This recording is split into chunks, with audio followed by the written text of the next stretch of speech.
Hello everyone, बहुत बहुत स्वागत है आप सभी का आपके अपने favourite online learning portal Easy Paper. Dear, आप सभी बच्चों ने आरआरबी जेई सीबीटी 2 का एग्जाम दे दिया होगा। शिफ्ट 1 के बच्चों का पेपर यथावत रहा, लेकिन शिफ्ट 2 के बच्चों का पेपर को निरस्त कर दिया गया है। यानी शिफ्ट 2 में जो भी बच्चे थे अलग अलग जोन्स में, उनको वापस से अपना सीबीटी 2 का पेपर देना होगा। तो मेरा दोनों ही बच्चों से एक चीजों का सवाल एक चीज का सवाल बार बार आता है कि सर पेपर का एनालिसिस करके बताइए कि सर क्या क्या चेंजेस देखने को मिले हमको इस पेपर में, क्या डिफरेंसेस थे 2019 के पेपर की तुलना में। देखो, दोनों ही बच्चों के लिए इंपॉर्टेंट है। रीजन क्या है? जो शिफ्ट 1 के बच्चे हैं वो पैटर्न इस पैटर्न को देकर आए, तो मैंने एनालाइज किया शिफ्ट 1 का पेपर। और शिफ्ट 1 के पेपर के बेसिस पे मैं आपको कुछ स्पेशल चीजें बताऊंगा कि क्या क्या चेंजेस 2019 के रेस्पेक्ट में हमको यहाँ पर देखने को मिले।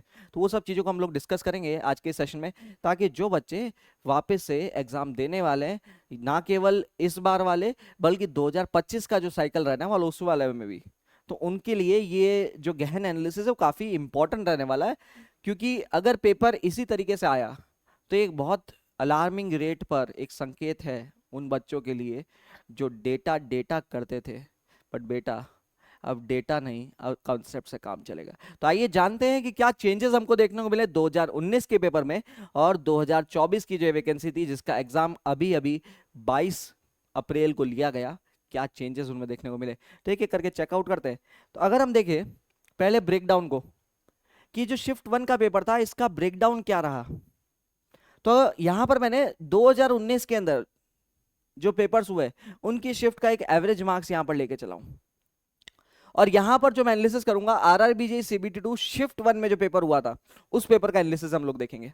तो अगर हम बीएमसी के लिहाज से देखें तो टोटली यहां पर 32 क्वेश्चंस आपको देखने को मिले, जो कि पिछली बार ऑन एन एवरेज 20 मार्क्स के आसपास थे। तो 20 से 32 का एक अच्छा जंप देखने को मिला है इस बीएमसी के अंदर। तो बीएमसी में आप देख सकते हो यहां पर एक अच्छा जंप देखने को मिला आपको। ठीक है। वहीं पर एनवायरमेंटल इंजीनियरिंग की अगर हम बात करें एनवायरमेंटल इंजीनियरिंग की, तो पिछली बार जहां पर आपको देखने को मिले ढेर सारे 6 सवाल शिफ्ट 1 में, इस बार 2 क्वेश्चंस एनवायरमेंटल इंजीनियरिंग से रिलेटेड थे। आरसीसी के हिसाब से बात करें तो मैंने यहां पर ये जो डेटा है मैं इसको फीड कर देता हूं, फिर एनालाइज करते हैं कि चेंजेस क्या आए हैं। आरसीसी में टोटली इस बार 19 क्वेश्चंस आपको देखने को मिले। ट्रांसपोर्टेशन इंजीनियरिंग के हिसाब से बात करें जहां पर आपके पास रेलवे खुद इंक्लूडेड है। अब आप देखो रेलवे क्या कर रहे हो बेटा, रेलवे को खुद को समझना चाहिए कि ट्रांसपोर्टेशन इंजीनियरिंग जहां पर एक सब्जेक्ट रेलवे इंजीनियरिंग खुद भी होता है, उसके होने के बावजूद, रेलवे खुद होने के बावजूद, रेलवे बोर्ड खुद अपना एग्जाम करवाने के बावजूद यहां पर कोई खास वरीयता उस सब्जेक्ट को देखने को नहीं मिली है। अगर हम बात करें सोम और टॉस की, तो यहां पर आपको अगेन जैसे पहले 11 नंबर का पेपर आया था, इस बार भी 11 नंबर का आपको ये पेपर देखने को मिला है। स्टील के लिहाज से बात करें तो इस बार इस पेपर में 2 क्वेश्चन स्टील से रिलेटेड थे। अगर हम सर्वे की बात करें तो सर्वे के अंदर यहां पर आपको 5 क्वेश्चन देखने को मिले, पिछली बार भी 4 ही क्वेश्चन थे। अगर हम एफएम एचएम ओसीएफ की बात करें तो इस बार 3 क्वेश्चन आपको फ्लूइड मैकेनिक्स हाइड्रोलिक मशीन्स और ओसीएफ से भी देखने को मिले। उसके बाद में अगर हम देखें हमारा नेक्स्ट सब्जेक्ट यानी हाइड्रोलॉजी एंड इरिगेशन, तो टोटली यहां पर भी 2 क्वेश्चन आपको देखने को मिला। सॉइल यानी जियोटेक्निकल इंजीनियरिंग की बात करेंगे तो अगेन यहां पर 8 क्वेश्चन आपको देखने को मिले जियोटेक्निकल इंजीनियरिंग में। एस्टिमेशन एंड कोस्टिंग की अगर हम बात करें तो 5 क्वेश्चंस एस्टिमेशन एंड कोस्टिंग से थे। ऑटो कैड से अगर हम बात करें तो ऑटो कैड से भी इस बार आपको 6 सवाल यहां से देखने को मिले इस शिफ्ट के अंदर। ठीक है। तो ये कुछ ब्रेकडाउन था आपके पास मल्टीपल सब्जेक्ट्स का रिगार्डिंग। अगर हम बात करें 2024 में या 2025 में जो शिफ्ट 1 का पेपर हुआ उसका ब्रेकडाउन ये था। अब यहां पर क्या क्या चेंजेस देखने को मिले, जो मेन डिस्कशन का मुद्दा है हमारे सेशन का वो है सर क्या चेंजेस थे। अगर हम बात करें सबसे पहले इसी बीएमसी का, तो वैसे अगर आप ऑन पेपर देखोगे तो बीएमसी का परसेंटेज काफी बढ़ गया है। जो पिछली बार ऑन एन एवरेज 20 मार्क्स का था, इस 100 मार्क्स का ये टोटल जो आपका टेक्निकल पोर्शन जिन बच्चों ने पहली बार आरआरबी का एग्जाम दिया है या देने वाले हैं, तो मैं आपको बता दूं बेटा, जो आपका सीबीटी 2 का पेपर होता है, जो सीबीटी 2 का पेपर होता है इसमें टेक्निकल और नॉन टेक्निकल दोनों पोर्शन आते हैं। जो नॉन टेक आती है आपके पास वो total 50 questions carrying 1 marks each, 50 question आपको नॉन टेक से मिलते हैं। और जो टेक्निकल का पोर्शन होता है जो टेक्निकल का पोर्शन होता है ये 100 क्वेश्चंस आपको देखने को मिलते हैं, यानी टोटल आप देखोगे तो 150 क्वेश्चंस आपको सॉल्व करने होते हैं कुछ 2 घंटों में। ठीक है, तो 120 मिनट्स 150 क्वेश्चन, ये ब्यौरा रहता है जनरली। तो इस पूरी प्रक्रिया को करने के लिए आपको 2 आवर्स का टाइम मिलता है, 2 आवर्स का टाइम मिलता है आपको इन 150 क्वेश्चन को सॉल्व करने के लिए। जो मार्किंग स्कीम रहती है, मार्किंग स्कीम की अगर हम बात करें, मार्किंग स्कीम की अगर हम बात करें तो ये रहता है आपके पास +1 -1/3। ठीक है, सही जवाब पे 1 नंबर, नेगेटिव -1/3, यानी 0.33 मार्क्स डिडक्ट कर लिए जाते हैं अगर आपका सवाल गलत होता है। ठीक है, तो ये कुछ आपका ये आरआरबी जेईई सीबीटी 2 का पेपर रहता है। ठीक है, तो पेपर को अगर हम एनालाइज करें, इस पेपर को अगर हम प्रॉपर्ली देखें, तो यहाँ पर ना केवल बीएमसी से ऐसा मत देखिए कि सर बीएमसी तो बढ़ गया है तो पेपर तो इजी रहा होगा। नहीं बेटा, इस बार बीएमसी थोड़ा अलग लेवल का आया। अगर आप देखते हैं यहाँ पर बीएमसी के क्वेश्चंस, तो इस बार कुछ एरियाज थे जहां से क्वेश्चंस बहुत कम पूछे जाते थे, लेकिन इस पेपर में वो एरियाज से क्वेश्चंस बहुत पूछे गए। जैसे मशीनरीज, टूल्स एंड मशीनरीज, ये एरियाज से अगर हम बात करें तो क्वेश्चंस बीएमसी में जनरली जो एरियाज थे, सीमेंट हो गया, लाइम हो गया, कंक्रीट हो गया, इन एरिया से भर भर के क्वेश्चन आते रहे। डेटाबेस क्वेश्चंस, डायरेक्ट डेटा पूछे जाते थे, टेस्ट रिजल्ट्स पूछे जाते थे, टेस्ट के स्पेसिफिकेशंस पूछे जाते थे। लेकिन इस बार अगर हम देखें तो भैया इधर इस बीएमसी में 5 से 6 क्वेश्चन आपको देखने को मिले जो टूल्स और मशीनरी से रिलेटेड थे। यानी ये वो एरियाज है जिनको बीएमसी में बहुत ज्यादा टच नहीं किया गया अभी तक। लेकिन आरआरबी की बात करें, वो यहीं पर नहीं रुका, यहां से काफी क्वेश्चंस एम्बिग्युअस स्टेटमेंट्स भी थे।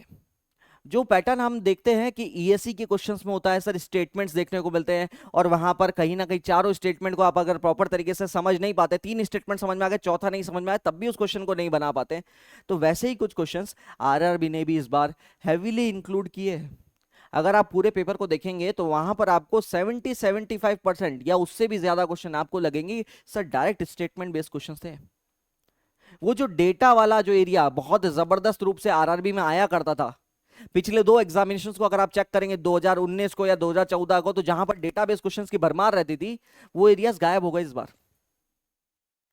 उसी वजह से बच्चों को काफी दिक्कत देखने को मिली, लोगों ने बहुत डिफिकल्टी फेस करी, क्योंकि ज्यादातर इंस्टीट्यूट्स जिनको वो मान के चलते हैं सर ये फैकल्टीज है, ये हमारे रोल मॉडल्स है और इनसे हमको बहुत कुछ सीखने को मिलता है।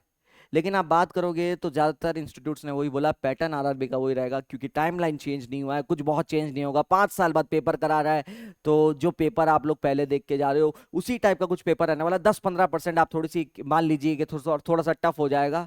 सर यहाँ तो मामला ही बदल गया, यहाँ वो डेटाबेस क्वेश्चंस गायब थे जिनको बच्चे रट रट के गए थे। क्योंकि देखो इस चीज में उन बच्चों का बहुत फायदा है जो पहली बार ये एग्जाम दे रहे थे या जो 1 या 2 साल के अंदर अपनी बीटेक या डिप्लोमा क्रॉस किए हैं। आप मेरी बात समझिए, जो बच्चा इधर केवल उन बच्चों से आपका कंपटीशन नहीं था जो आपके साथ लड़ रहे हैं, कुछ ऐसे बच्चे भी थे जिनकी 2019 की कुछ कसक बाकी रह गई थी, सर 2019 में सिलेक्शन नहीं मिला, 5 साल से इस एग्जामिनेशन के मार्केट में बैठा था कि कब आरआरबी अपनी नई वैकेंसी लेके आता है। और वो बच्चा, आप मान के चलिए, ये डेटाबेस क्वेश्चंस बहुत अच्छे से रट के बैठा था, क्योंकि 4-5 साल से गो थ्रू करा था, तो जो बेसिक डेटा शायद आपको याद हो या ना हो, उस बच्चे को याद था।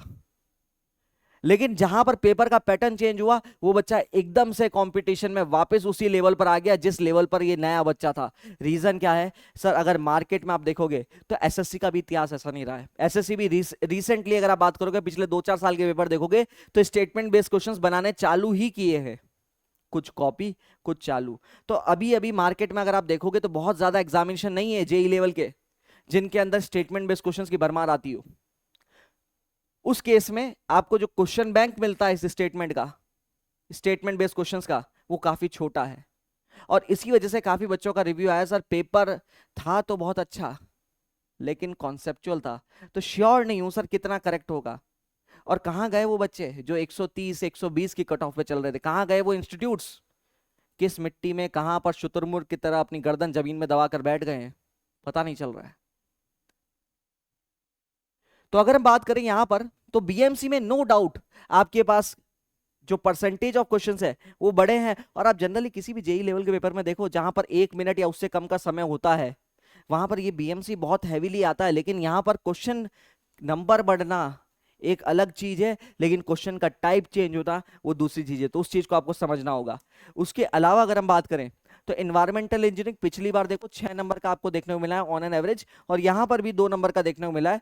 तो अगेन अब बात करते हैं +-2 अगर आप लेके चलते हो तो ऑन एन एवरेज यहां पर भी 6 नंबर एक एवरेज था, तो थोड़ा इसका वेटेज कम हुआ है। अगर आप बात करते हो तो आरसीसी के कोडल प्रोविजंस और स्टेटमेंट बेस्ड क्वेश्चंस इस बार बहुत देखने को मिले।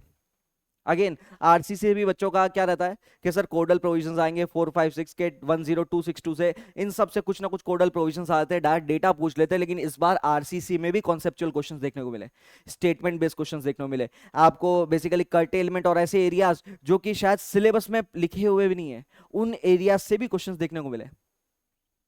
तो मैं शुरुआत से बच्चों को कहता रहा हूं कि आरआरबी का जो सिलेबस है ना वो अधूरा है, आपको उसको पूर्ण करके पढ़ना होगा। आप ये मत मान के चलिए कि सर जो सब्जेक्ट्स में जो 4 टॉपिक लिखे हुए इन्हीं 4 टॉपिक से क्वेश्चन आएगा। आरआरबी का इतिहास रहा है बेटा, 5 साल पुराना पेपर उठा लो चाहे 10 साल पुराना पेपर उठा लो, सिलेबस से बाहर ही पूछता है, वो सिलेबस से ज्यादा ही पूछता है। तो आपको उन चीजों को देख के चलना होगा। स्टेटमेंट बेस्ड क्वेश्चन आरसीसी में भी इस बार बढ़े। ट्रांसपोर्टेशन आप देख सकते हो पिछली बार ऑन एन एवरेज एक अच्छा खासा वेटेज लेता था, इस बार काफी कम आया ट्रांसपोर्टेशन। अगर आप देखोगे तो ज्योमेट्रिक डिजाइन और ऐसे एरियाज जहां से ये एमसीक्यू बेस्ड पेपर्स के अंदर काफी क्वेश्चन बनते थे, इस बार उनको गायब ही कर दिया, इस बार उनको गायब ही कर दिया। ठीक है, उसके बाद अगर हम देखें सोम टॉस, अगेन वेरिएशन सेम है, जो टॉस आपको 3 से 4 नंबर की देखने को मिलती थी वो यहां पर भी देखने को मिली। बाकी सब एरिया सोम से आए, और सोम से जो क्वेश्चंस आए थे काफी आसान थे, बहुत सिंपल बेसिक बेसिक क्वेश्चंस थे, बहुत ज्यादा टिपिकल नहीं आपको देखने को मिला। अगर हम बात करें स्टील की, अगेन स्टील आप वैसे भी ऑन एन एवरेज 3 से 5 मार्क्स का एक एवरेज दिमाग में लेके चलते हैं कि कनेक्शंस हो गए, प्लास्टिक एनालिसिस हो गए, ऐसे एरिया से 3 से 5 मार्क्स का पेपर आएगा। यहां पर कुछ उधर भी कटौती देखने को मिली है। अगर हम सर्वे की बात करें, अगेन बेसिक कॉन्सेप्चुअल क्वेश्चन थे लेकिन अच्छे क्वेश्चंस थे यहां पर भी। इस पेपर में अगर आप एनालाइज करेंगे तो क्वेश्चंस भले कम थे लेकिन अच्छे क्वेश्चंस थे। यानी सर्वे की अगर बात करें तो अगेन कॉन्सेप्चुअल अगर क्लैरिटी नहीं है तो ये पेपर के अंदर जो क्वेश्चंस आ रखे थे उसमें आपको दिक्कत देखने को मिल सकती थी। उन बच्चों को जो बेसिकली रट के गए थे चीजों को, जो केवल और levelling, back sight, fore sight, ये सब ये चीजों में घूमते रहते हैं, उनको दिक्कत आई उन बच्चों को। लेकिन जिनका कॉन्सेप्चुअल क्लैरिटी अच्छा था उन बच्चों को कोई समस्या नहीं, बड़े सिंपल क्वेश्चन थे। ठीक है, ऑन बेसिक्स अगर आप बात करो, एफएमएचएफ में अगर आप बात करो 3 क्वेश्चन आए, अगेन एक अच्छा वेरिएशन देखने को मिला, सिंपल क्वेश्चन थे, अगेन बेसिक क्वेश्चन थे। हाइड्रोलॉजी इरिगेशन की बात करें, अगेन 2 मार्क्स, बेसिक क्वेश्चन आपको देखने को मिले। सॉइल इंजीनियरिंग अच्छा क्वेश्चन, स्टेटमेंट, यहां से भी सॉइल से भी स्टेटमेंट बेस्ड क्वेश्चन आए हैं, सॉइल से भी स्टेटमेंट बेस्ड क्वेश्चंस आपको देखने को मिले। तो 3 ऐसे सब्जेक्ट जहां से स्टेटमेंट बेस्ड क्वेश्चंस बढ़ गए वो थे सॉइल, बीएमसी और आरसीसी, यहां से स्टेटमेंट बेस्ड क्वेश्चंस ज्यादा है। ठीक है, और अगर यहां इसमें बात करें बीएमसी की तो उसमें तो ऐसे ऐसे टॉपिक्स आए जिन टॉपिक्स को आप शायद देख के भी नहीं जाते हो कि सर इनको कौन देखेगा, वो एरिया से भी, यानी जो मशीनरीज हो गई, आपके टूल्स हो गए, इक्विपमेंट्स हो गए, इन एरिया से भी क्वेश्चंस पूछे और स्टेटमेंट्स पूछे जहां बच्चे फंस गए। ठीक है, अगेन एस्टिमेशन कोस्टिंग की बात करें, 5 मार्क्स के पेपर आपको यहां पर भी देखने को मिला। अगेन बहुत ज्यादा ड्रास्टिक चेंज नहीं है, बड़े सिंपल आपके पास जो बिडिंग और इन सब एरिया से क्वेश्चन पूछे गए, जो कि एक फिक्स्ड एरियाज होते हैं जहां से बच्चे एक्सपेक्ट करते भी है कि क्वेश्चन आएगा, उन्हीं एरिया से क्वेश्चन थे, काफी सिंपल क्वेश्चन से, कोई दिक्कत नहीं है। ऑटो कैड में बात करें तो अगेन ऑटो कैड का परसेंटेज भी आपको बढ़ा हुआ देखने को मिल रहा है और अच्छे क्वेश्चन से। जिन्होंने ऑटोकैड सॉफ्टवेयर यूज नहीं किया है, बेसिकली यहां तक पूछ लिया कि ये जो टूल बार है, इस टूल बार के अंदर ये वाला ऑब्जेक्ट मिलेगा, किससे खोल के मिलेगा, कौन से टूल बार के अंदर ये वाला जो कमांड है वो देखने को मिलने वाला है। तो जो बच्चे केवल और केवल टूल बार की बात करते थे कि सर टूल्स जो है उनके शॉर्टकट से वो याद कर लिया, आरआरबी में काम चल जाएगा, बेटा इस बार पैटर्न इधर भी थोड़ा सा चेंज देखने को मिला है। इधर उन्होंने ये तक पूछ लिया कि ये व्यू में मिलेगा, ये न्यू में मिलेगा, ये फाइंड में मिलेगा, किधर मिलेगा ये टूल। अगर टूल यूज नहीं किया है, ऑटोकैड सॉफ्टवेयर को कभी देखा नहीं है, तो अगेन वो क्वेश्चंस में बच्चे मात खाए थे। बाकी ऑल इन ऑल अगर पेपर को देखें तो जो बच्चे स्टेटमेंट्स के लिए रिगार्डिंग तैयारी कर रखे थे, जैसा कि इजी प्रेप के सभी फैकल्टीज, इनफैक्ट मैंने खुद ने भी आप लोगों को कितनी ही बार कहा है कि स्टेटमेंट्स पे वर्क करो, क्योंकि ये जो मार्केट है ये बदल रहा है, आप लोग एक ट्रांजिशन फेज के थ्रू गुजर रहे हो। अब जो ये जेई और एई के जो पेपर्स होते हैं, यहाँ पर स्टेटमेंट बेस्ड क्वेश्चंस को आप एक्सपेक्ट करिए, क्योंकि अब ये जो पुराना क्वेश्चन बैंक है ना, काफी आउटडेटेड हो चुका है। ये डायरेक्ट डेटाबेस क्वेश्चन पूछने का जो रीति थी, ये काफी हद तक एंडिंग की कगार पर है। अब धीरे धीरे आप देखोगे अलग अलग एग्जामिनेशंस में ये स्टेटमेंट बेस्ड क्वेश्चंस बढ़ने वाले हैं। तो आरआरबी ने अपनी मंशा पूरी खुली रूप से जाहिर कर दी है कि बेटा हम लोग जो है जो पेपर लेंगे वो स्टेटमेंट और कॉन्सेप्चुअल पेपर पर लेंगे, क्योंकि कॉन्सेप्चुअल पेपर होगा तो बेटर क्वालिटी के इंजीनियर्स हमको मिलेंगे, तो हमको नहीं चाहिए वो रट्टू तोता। तो इस चीज को आप ध्यान रखिए। वो बच्चे जो CBT 2 को वापस री अटेम्प्ट करने वाले हैं वो भी इस चीज को दिमाग में रखिएगा। और जो बच्चे बेसिकली नेक्स्ट ईयर आरआरबी का प्रिपरेशन कर रहे हैं, यानी ये जो 2025 का साइकिल जो हो रहा है इसके लिए जो प्रिपरेशन कर रहे हैं, मोस्ट प्रॉब्ली CBT 2 2026 में कहीं हमको इनिशियली देखने को मिलेगा इनिशियल पार्ट के अंदर। तो उम्मीद करते हैं कि आप लोग को ये जो एनालिसिस है इससे कुछ अच्छी इंसाइट्स मिली होगी। आने वाले टाइम में हम उस पेपर का पूरा सॉल्यूशन भी लेकर आएंगे जिस पेपर की हम बात करें, यानी ये शिफ्ट 1 का जो पेपर है इसका सॉल्यूशन भी बड़ी जल्दी आपके सामने लेकर आएंगे। पूरा पेपर में क्या क्या क्वेश्चन थे, किस टाइप के क्वेश्चन थे, एक एक क्वेश्चन का गहन विश्लेषण के साथ में बड़ी जल्दी से हाजिर होंगे। तो उसके लिए क्या करना है बेटा, जुड़े रहना है इजी प्रेप के यूट्यूब चैनल के साथ में। तो दिस इज अभिमातो साइनिंग ऑफ। ऐसी ही जबरदस्त इंफॉर्मेशन और इंसाइट्स के लिए जुड़े रहिए आपके favourite online learning platform easy prep के साथ। Thank you so much guys.